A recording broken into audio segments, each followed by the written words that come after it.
My name is Celeste Rowan. I'm 26 years old and I used to believe in logic. I'm a math teacher. I value facts, numbers, and order. But none of that helped me the night I went into room 313 of the Holleridge boarding school, a room that had been sealed off for over 90 years after a girl disappeared in 1933 without a trace. No one talks about her. There are no photos. Her name isn't even in the yearbooks. But she's there still watching from the mirror. What happened to me inside that room wasn't just supernatural, it was surgical, targeted, and personal. Someone or something remembered me from a life I don't even remember living. I saw myself in the mirror, but it wasn't me. It smiled before I did. It whispered things I had never said, and then it switched places with me. If you're watching this, please subscribe, like, and share this story so no one else makes the mistake I did. This story is written and edited by Dark Life Side Diaries. Didn't look away because mirrors aren't just reflections. Their Dorset started 3 weeks ago when I was assigned temporary residence at the Holleridge boarding house after my apartment flooded. It was an old Victorian building, creaky floors, high ceilings, smell of varnish and mold, the kind of place that had a strange echo even when you were alone. I was given room 206, but across the hall from me, room 313 was sealed shut with wooden boards, rusted nails, and red tape that read, "Do not enter, authorized staff only." I asked about it once. The cleaning lady made a cross on her chest and muttered that room doesn't have a door anymore, which made no sense because the door was right there. For the first few days, I ignored it. I taught my students, came home, graded papers, and slept.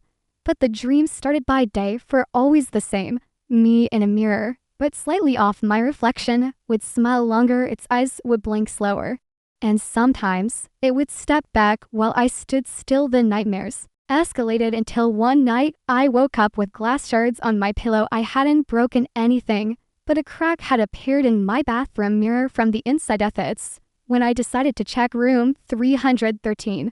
It was 2:19 a.m. I crept into the hallway. Their boards were gone. I swear they had been there before, but that night the door was wide open, waiting. The hallway was freezing, but inside the room it was warm, unnaturally so. The walls were lined with mirrors, full length, hundreds of them, all polished, all perfectly angled, so you could see yourself from every direction. There was no furniture, just the mirrors, and a chair in the center facing a massive black glass wall. You should have left. But I sat in the chair, and that's when I saw her. She looked like me, exactly like me. Her eyes were darker, and her smile didn't stop when mine did. She raised her hand. Before I did, she opened her mouth and said, "Finally, you found your way back." The lights flickered, all the mirrors rippled like water, and then I blinked head. When I opened my eyes again, I was inside the mirror, staring out, watching her. The copy pick up my phone from the floor and walk out of the room. She didn't just take my reflection, she took my life moment. She, the version of me, stepped out of room 313. Everything changed. I tried to scream, nothing came out. Inside the mirror, there's no sound, no time, just reflection after reflection, stretching forever. It's not just a single mirror, it's a maze, and you can't tell which direction is real because every surface shows you over and over.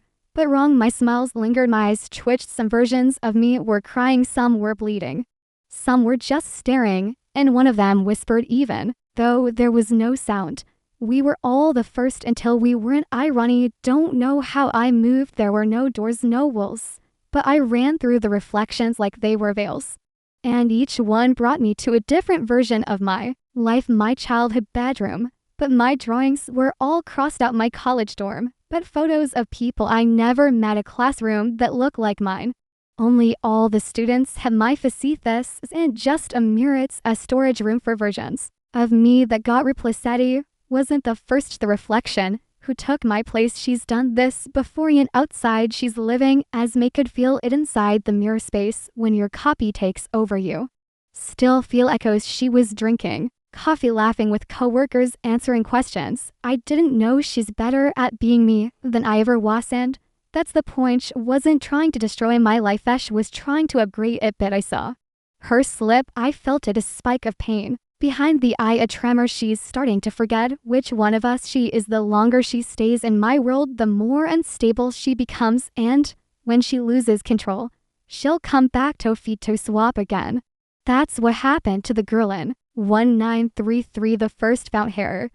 What's left of hair in one of the deeper mirror corridors, where the glass turned black, and the light faded. She was waiting, hair matted, skin pale like paper, eyes missing.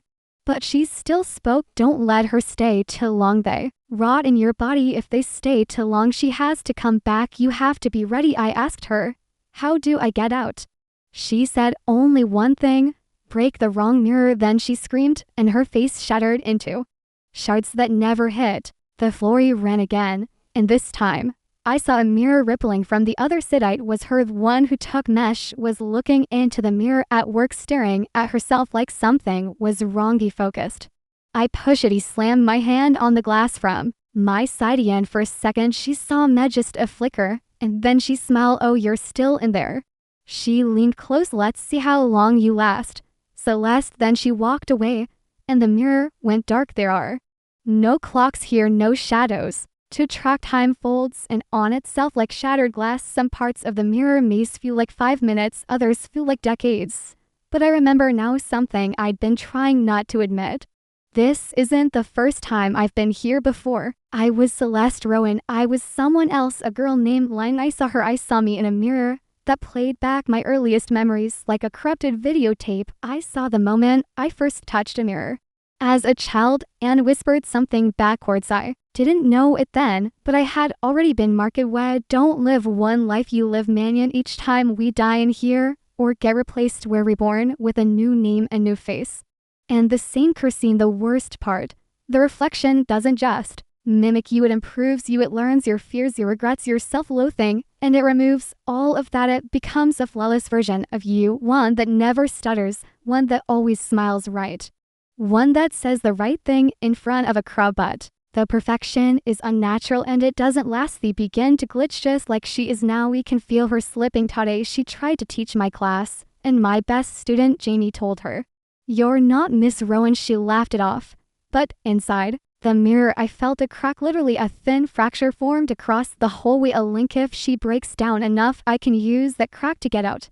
But it's not that easy. Backhouse, something new is hunting me, and he looks like me, but older, hollow-eyed. Its mouth sewn shut with wire. It crawls between the glass walls like a spitter, and every time I scream it comes closer. It's called the silencer. That's what happens when a reflection refuses to leave you in. They stay too long and rot inside the glass. They become the silencer, and now it's following me. I've started leaving marks on the mirrors, scratches with my fingernails, notes and lipstick I found in a reflection of a purse I never owned. I don't, he said. Your body is a ticket. Break the crack and bleed. So that's what I have to do. I have to cut my way out. But if I do, will I come out as me or just another version? I don't know anymore. I don't even remember the exact color of my eyes. I've seen too many versions of them. No, and last night I dreamed I was her reflection, teaching, smiling, texting friends. I don't remember. What if I'm the copy? What if she's the real Celeste and I'm the glitch? I felt it like a surge of static, a jolt through the mirrors, like the air had been punched open. Someone opened the door, not the reflection, not the silencer, a real person. And then I heard a voice I hadn't heard in years. Celeste, are you in here? It was Laura, my sister. She sounded old and tired, like she'd been searching for me in dreams. I saw her standing in room 313, through a distorted panel of glass, flashlight in one hand, an old photo of me in the other. Her hands were shaking. I know you're in here. I've seen you every night since you disappeared. I wanted to scream, to call her name, but there's no sound in here, no voice. Caruso. I pressed both hands against the mirror closest to her and focused everything I had. Glass pulsed just slightly. She flinched. The mirrors, they moved. She got closer, and that's when the other voice whispered from the dark corner of the room, "She isn't yours anymore." It was the reflection, me, copy, still wearing my face, still smiling. Wrong stood at the far end of room 313, arms folded like she was guarding something. She chose to stay. The reflection said softly. She broke herself. "I'm just what's left." Laura turned slowly.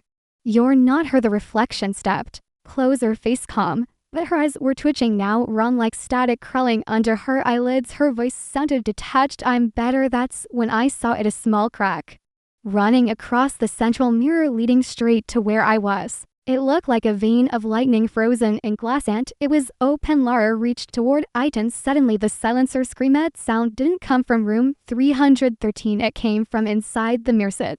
Charged at me from the reflections, crawling, skittering, screeching with metal cords hanging from its mouth like stitched barbed where its skin looked like mine. I melted its face like a collage of every Celeste that failed to escape. I ran not with feet, but thought, memory, instinct. I hurled myself toward the crack in the mirror, trying to reach Lara's outstretched hand.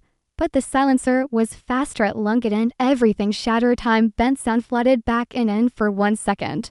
I was out. He collapsed onto the wooden floor of room 313, gasping, crying, bleeding from the forehead. Celeste, oh my God, you're here, you're real. But behind Lara, she was still there with reflections milling now, cracking. Her hands were twitching, her jaw clenched unnaturally. Her voice stuttered, You shouldn't be. You were broken. I stood, barely able to speak. You're the copy, I whispered, and you're breaking down. She didn't scream, she just dissolved like ink in water. And the last thing she said in my voice, before the silencer pulled her back into the mirror maze, there will be another.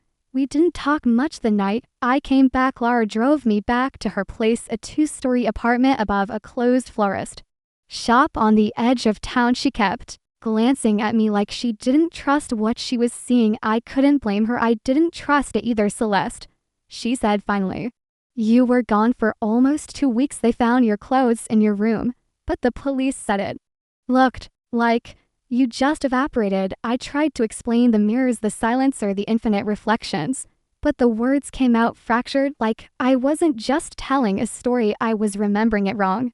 Things shifted as I spoke, details rearranged themselves. That's when I realized I wasn't fully out. Part of me was still mirrored. Nightmares came back, but now they weren't dreams. Mirrors in Lara's house started fogging up, not from heat, but from breath. You'd wake up and find tiny handprints on the bathroom mirror. My handwriting would change without me realizing. I'd write lists and see a letter in reverse like it had been mirrored and copied wrong. And once I caught my reflection blinking out of sync for half a second, but it wasn't nothing. The calls started, static, heavy phone calls with nothing on the other end but breathing grunts. A voice whispered, she's still watching. But the worst moment, the one that told me something had followed me out, happened 3 nights after my return. Was standing in Lara's hallway staring at a decorative mirror. It was antique, warped around the edges, probably from her grandmother. I had been avoiding it all week. That night I dared to look, and what I saw might look like me, yes, same eyes, same mouth. But the eyes were hollow, pitch black. Her skin was stretched tightly across the face, and behind her in the reflection I saw the silencer, crouched on the ceiling like a spider, staring down at both of us. She didn't go back, the reflection mouthed. She hid inside you. I backed away. That's when every mirror in the apartment cracked at the same time. Lara ran into the hallway barefoot, terrified. What the hell was that? I didn't know how to explain it, but I looked down at my hands. They were bleeding, a thin line across each palm, exactly where I had pressed against the mirror in room 313. I wasn't Donian, neither was Shelter. That night I made a decision. He took duct tape, blankets, Tulsi covered every mirror in Lara's home, even her phone screen, even the kettle's reflection. Becca's, if mirrors are doors, then I need to lock them. Bit as I covered the final mirror in the hallway, I saw something in the glass just before it disappeared. Minute broken, not scared, just smiling, like she was waiting for me to cover the mirror so she could move freely. It's been 8 days since I escaped room 313. Lara tried to help. She even brought in a therapist, a woman named Dr. Kessler, who specializes in trauma-induced hallucinations. She was kind, soft-spoken. She wore an amethyst crystal around her neck and told me I wasn't broken. Whatever you went through, Celeste, you survived it. That matters. But the moment she turned her head, I saw her reflection in the glass of her watch. Face it was smiling, but she wasn't tanned. In that moment I knew the mirror wasn't done with. Might wasn't just trying to get out anymore. It was trying to build its world. Hair later that night, Lara found me standing barefoot in front of the only uncovered mirror in the house, the one above the old fireplace. You said you'd cover that one too, she whispered. I did. I replied, and I had to days ago with thick black cloth and tape But now the covering was gone, as if it had been peeled away from the inside. The mirror pulsed with a dull glow, almost like breath. I couldn't look away. It wasn't showing me anymore.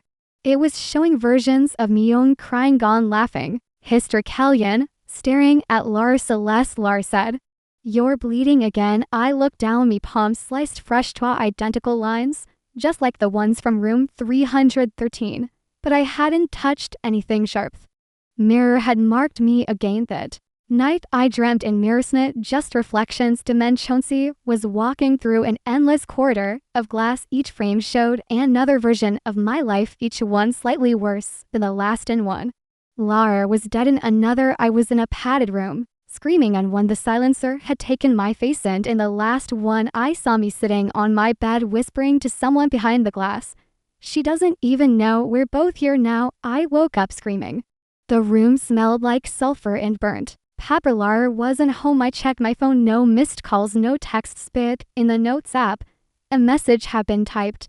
"You're not sleeping, you're downloading." And underneath that, "The mirror doesn't reflect any more." Learned since that night, strange things started happening. Thermostat keeps dropping to 13°C. No matter how I set it, every mirror I cover ends up uncovered the next day, but not peeled off. It's like the fabric dissolves. My voice sounds slightly delayed in recordings, just half a second, enough to be wrong. And yesterday, Lara looked at me with tears in her eyes and said, "I love you, Celeste, but I don't think you came back alone." She left that evening to stay with our cousin in upstate New York. She hasn't responded to my messages since. No, I'm alone with the mirrors, and they're getting bold. Last night, one of them spoken out, whispered, spoke in my voice, "Come back, we were better." Inside the glass cracked, and from the crack, I swear something blinked. It started again. Tonight's I woke up standing not in my bed, but in front of the hallway mirror, eyes wide open, my fingers bleeding. I had written something across the glass. "Let me in, let me finish what you couldn't." The reflection was no longer delayed. It was odd in a mouse. It looked at me like I was the copy. That's when I realized something. There aren't two versions anymore. There are dozens, some broken, some perfected, some waiting their turn. And one of them, the worst one, was already inside. Meth house was colder than ever, not physically, spiritually. Very corner felt occupied. Every breath fogged, every mirror pulse like a heart. He decided to return to room 313, not to run, not to escape. Pedo and Edie, dressed in black, packed nothing but a shard of mirror from my bathroom, the one that still had a smile burned into the reflection. Long after I'd stopped smiling, he entered Helleridge just after midnight. Front door was open. Room 313 didn't resist this time. In fact, it welcomed me the moment I stepped inside. The air sealed behind me. There were no more walls, just reflections, towns of the mall of Messam begging, some smelling gauny of them grinning wide-mouthed. Tornir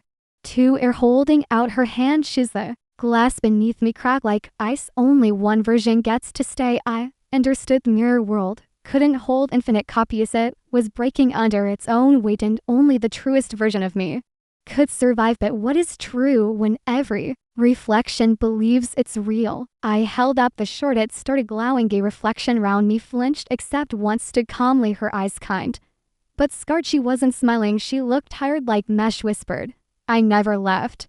I never lied. I just waited for you to come back." The others began to twist, distorted faces cracking, smiles darkening eyes. "You're not me, you're the broken one. Let us in, let us live." I raised the shard and spoke.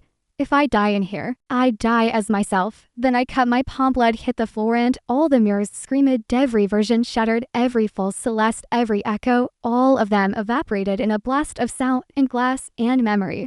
Except her, the one that waited, stepped forward. We're the same, and together we stepped out. I don't remember exactly what happened after that, but I woke up on the sidewalk outside Helleridge, bleeding, gasping, coughing out shards of something to find to be glass. Lara was there. She held mesh. "Cried, you're back. Really back?" I smiled, genuine a bit. When we walked past a storefront window later that night, the reflection didn't smile back. It just watched him home now, teaching again, smiling. More people say I seem lighter, free, but every so often, when I pass by glass, I see a version of me still trapped in their myth's own shed, screaming silently. And once I whispered something back to her, "You were too soft. I had to be stronger," she cried. But I kept walking because sometimes You don't survive as yourself, you survive as what the world needs you to become. Thank you for watching. You've just experienced the full horror story of the Mirror Room, a tale of identity, fear, and the terrifying idea that you may not be the only you living your life. What part chilled you the most? Was it the silencer? The smile that came too soon? The idea that reflections might be learning? Let us know in the comments, and don't forget to subscribe to stay updated on our next horror release. Like this story to support real original horror. Share with someone who always avoids mirrors at night. Written and edited by Dark Life Side Diaries.